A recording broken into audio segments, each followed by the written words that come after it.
Hello guys, कैसे हैं आप सभी लोग। आज हम इस वीडियो में बात करने वाले हैं 10th क्लास के एक चैप्टर द नेकलेस के बारे में, जो कि एक मिडिल क्लास मैरिड कपल की लाइफ के ऊपर है। देखो, कहानी कुछ इस तरह शुरू होती है कि मैटिल्डा नाम की एक लड़की होती है जो कि बहुत सुंदर होती है, लेकिन हमेशा से मैटिल्डा को ये लगता था कि वो एक गलत घर में पैदा हो गई है।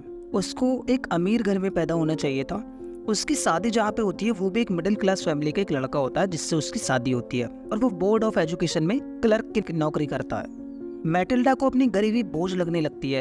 वो सारा दिन बस यही सोचती रहती है कि काश हम भी अमीर होते, हमारे पास भी बहुत सारे पैसे होते, एक बड़ा सा बंगला, बड़ी बड़ी गाड़ियाँ और भी बहुत तरह की चीज़ें जो कि रिच फैमिली में लोगों के पास होती हैं। वहीं दूसरी ओर जो उसका हस्बैंड है, वो जितना उसके पास है उसी में वो बहुत खुश रहता था। यानी कि उसका जो पति है अपने हालातों से एकदम खुश, एकदम संतुष्ट व्यक्ति था। वह मैटिल्डा के बनाए खाने की हमेशा तारीफ करता था। ईश्वर ने जितना भी उसको दिया है हमेशा भगवान को उस चीज़ के लिए थैंक यू करता था। कभी भी किसी चीज़ के लिए नानुकुश नहीं करता था, कभी भी किसी भी चीज़ को लेके परेशान या हैरान नहीं होता था। हमेशा सेटिस्फाइड था जितना भी उसके पास था, एकदम खुश रहता था।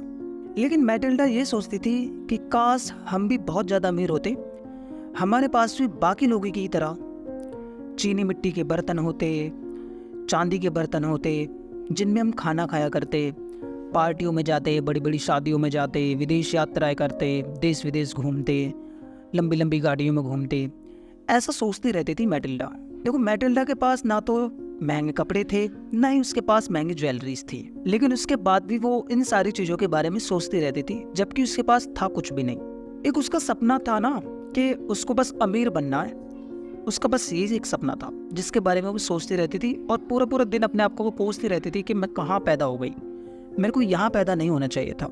जिस फैमिली में वो पैदा हुई उसका जो घर था वो भी एक मिडिल क्लास फैमिली की याद दिलाता है। टूटी हुई दीवारें, टूटी हुई कुर्सी, इस तरह की दीवारें जिनके ऊपर पेंट भी छुट रहा है, टूटी हुई कुर्सियाँ और भी बहुत तरह की चीज़ें। मैटिल्डा की एक मैडम फॉरेस्टर नाम की दोस्त होती है। वो बहुत अमीर होती है। मैटिल्डा का पति हमेशा उससे कहता है कि तुमको अपनी दोस्त से मिलने जाना चाहिए, इससे तुम्हारा भी मूड अच्छा होगा और तुम्हारी दोस्त का भी मूड अच्छा होगा।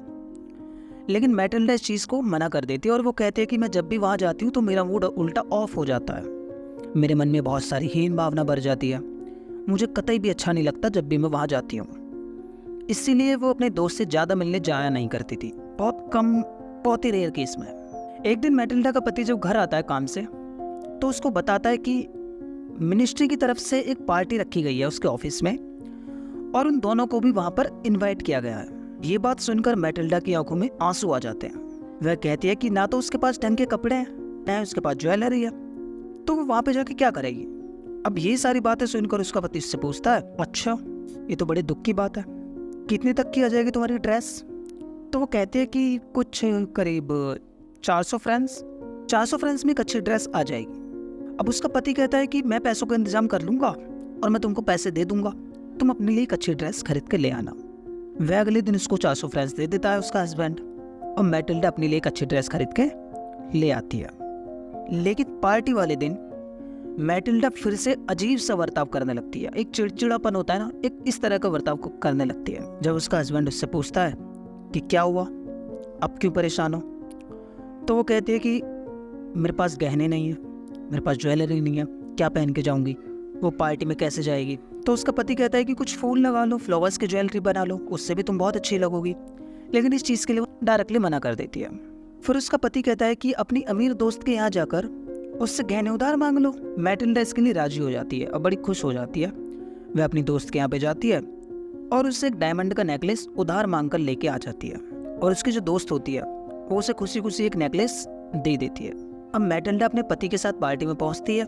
सारे लोग पार्टी में एंजॉय कर रहे होते हैं। उन लोगों के बीच में मैटिल्डा बहुत ज़्यादा सुंदर, बहुत ही खूबसूरत महिला होती है, जो कि सबसे सुंदर मैटिल्डा ही होती है। सब लोग उसकी खूबसूरती की तारीफ कर रहे होते हैं। मैटिल्डा को इतनी खुशी आज तक अपनी लाइफ में कभी नहीं मिली थी। वह जी भर के वहाँ पे एंजॉय करती है पार्टी को, और करीब सुबह 4 बजे मैटिल्डा एक कमरे की तरफ जाती है और अपने पति को सोते हुए जगाती है और उनसे कहती है कि पार्टी खत्म हो चुकी है, उठ जाओ।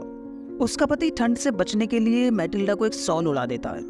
फिर दोनों वहां से बाहर को निकलकर एक कैब बुक करते हैं जिसमें बैठकर वो दोनों घर की तरफ चल देते हैं। अब घर पहुंचकर मैटिल्डा जब शॉल को हटाती है तो वो एकदम चौंक जाती है। वो चौंक इसलिए जाती है क्योंकि उसके गले में वो नेकलेस नहीं था जो उसने अपनी फ्रेंड से लिया था।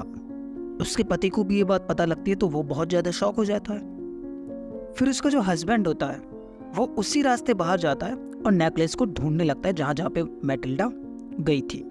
आधी रात को जब वो घर पे वापस आता है तो वो अपनी पत्नी को बताता है, यानी मैटिल्डा को बताता है कि उसको नेकलेस नहीं मिला। अब दोनों पति पत्नी काफ़ी दुखी हो जाते हैं। अगले दिन मैटिल्डा से कहता है कि अपनी दोस्त को एक पत्र लिखो और उसमें लिखना कि तुम्हारा जो नेकलेस है उसका एक हुक टूट गया है, जिसको ठीक करवाने के बाद हम तुमको वापस कर देंगे। मैटिल्डा ठीक ऐसा ही करती है। वो एक लेटर लिखती है और उसमें एक मनगढ़ंत रीज़न लिख देती है ताकि उसको ढूंढने का कुछ दिन मिल सके। करीब 1 हफ्ते तक पति और पत्नी दोनों नेकलेस की खोज करते हैं, लेकिन दोनों को कहीं पे भी वो वाला नेकलेस नहीं मिलता। फिर एक दिन क्या करते हैं, वो दोनों ज्वेलर्स की शॉप में जाते हैं और वहाँ पे उनको हूबहू ठीक एक ऐसा ही नेकलेस दिखता है। वे सोचते हैं कि क्यों ना हम उस नेकलेस को खरीद कर मैटिल्डा के जो दोस्त है उसको दे देंगे। तो वो ज्वेलर्स के पास जाते हैं और उससे उसकी कीमत को पूछते हैं। वो दुकानदार उनसे कहता है कि इसकी जो कीमत है वो 40,000 फ्रेंच का है। इसके बाद मैटिल्डा का पति जैसे तैसे करके पैसे को इकट्ठे करता है, यहाँ तक कि अपना घर भी गिरवी रख देता है। फिर वो उस नेकलेस को खरीद लेते हैं। बाद में दोनों जाकर मैटिल्डा के दोस्त को वापस कर देते हैं। लेकिन नेकलेस खरीदने के चक्कर में मैटिल्डा और उसके पति बेहद गरीब हो जाते हैं। वे एक छोटे से घर में रहने लगते हैं जहाँ पे उनका पहले एक ठीक ठाक कंडीशन का घर था। अब उन्होंने घर भी गिरवी रख दिया है और वो एक छोटे से घर में रहने लगते हैं किराए पे। वो अपने बहुत सारे खर्चे होते हैं जिसको वो 1/3 कर देते हैं, यानी कि हर खर्चे को बहुत कम कर देते हैं और अपना जो गुजर बसर है बहुत ज़्यादा तंगहाली में करने लगते हैं। मैटिल्डा क्या करती है, घर घर में सिलाई और कढ़ाई का काम करने लगती है। उसका जो हस्बैंड होता है वो अब 3 जॉब करने लगता है, नाइट भी लगाता है, ओवर टाइम भी करता है, पैसों की दिक्कत को दूर करने के लिए। और पति और पत्नी दोनों इस तरह की मेहनत करते हैं लगभग 10 साल तक। वो 10 साल तक इतनी मेहनत करते हैं, खूब मेहनत मशक्कत करते हैं ताकि वो अपना सारा कर्जा उतार सकें। तो 10 साल तक खूब मेहनत करने के बाद आखिरकार वो अपना सारा कर्जा उतार देते हैं। लेकिन अब तक बहुत देर हो चुकी है। देर इसलिए हो चुकी है क्योंकि मैटिल्डा की अब सारी खूबसूरती जा चुकी है। इतनी गरीबी और मेहनत ने मैटिल्डा को समय से पहले बूढ़ा कर दिया। लेकिन मैटिल्डा की अब सारी खूबसूरती जा चुकी है और इतनी गरीबी और मेहनत ने मैटिल्डा को समय से पहले बूढ़ा कर दिया। एक दिन मैटिल्डा शाम को घूमने जा रही थी। उसे एक जगह अपनी दोस्त मैडम फॉरेस्टर दिख गई। मैटिल्डा उसके पास जाती है और उसको हेलो करती है। लेकिन जो मैडम फॉरेस्टर होती है वो मैटिल्डा को पहचान नहीं पाती। जब मैटिल्डा अपना नाम बताती है तो उसकी दोस्त बहुत ज़्यादा हैरान हो जाती है और चौंक जाती है। वो उससे पूछती है कि अरे तुम इतनी जल्दी इतना कैसे बदल गई और ये तुम्हारी हालत ऐसी कैसे हो गई। तो मैटिल्डा उसको एक बेंच पर बैठकर सारी चीज़ें बताती है, सब A to Z, शुरू से लास्ट तक जो भी चीज़ उनके बीच हुई और उसकी किस तरह से ऐसी कंडीशन हुई, वो सारी चीज़ें उसको तसल्लीपूर्वक बताने लगती है। वह बताती है कि कैसे 10 साल पहले उसने कीमती नेकलेस को खो दिया था, उसको लौटाने के चक्कर में वो कैसे गरीब हो गए थे। ये सारी कहानी सुनने के बाद मैडम फॉरेस्टर दुख से अपना माथा पीटने लगती है और कहती है कि वो जो नेकलेस मैंने तुमको दिया था वो नकली डायमंड्स का था और ये डायमंड नहीं थे। तो इस दी नेकलेस चैप्टर का सारांश यहीं पे ख़त्म होता है। ये कहानी मैंने आपको बहुत ज़्यादा शॉर्ट में बताई है। इसमें सारे मैंने मेन पॉइंट्स को कवर किया है। उम्मीद करता हूँ आपको ये वीडियो पसंद आया होगा। अगर वीडियो को पसंद आया तो प्लीज़ वीडियो को लाइक करना, चैनल को सब्सक्राइब भी कर देना। मिलता है आपसे नेक्स्ट वीडियो में, तब तक के लिए बाय बाय।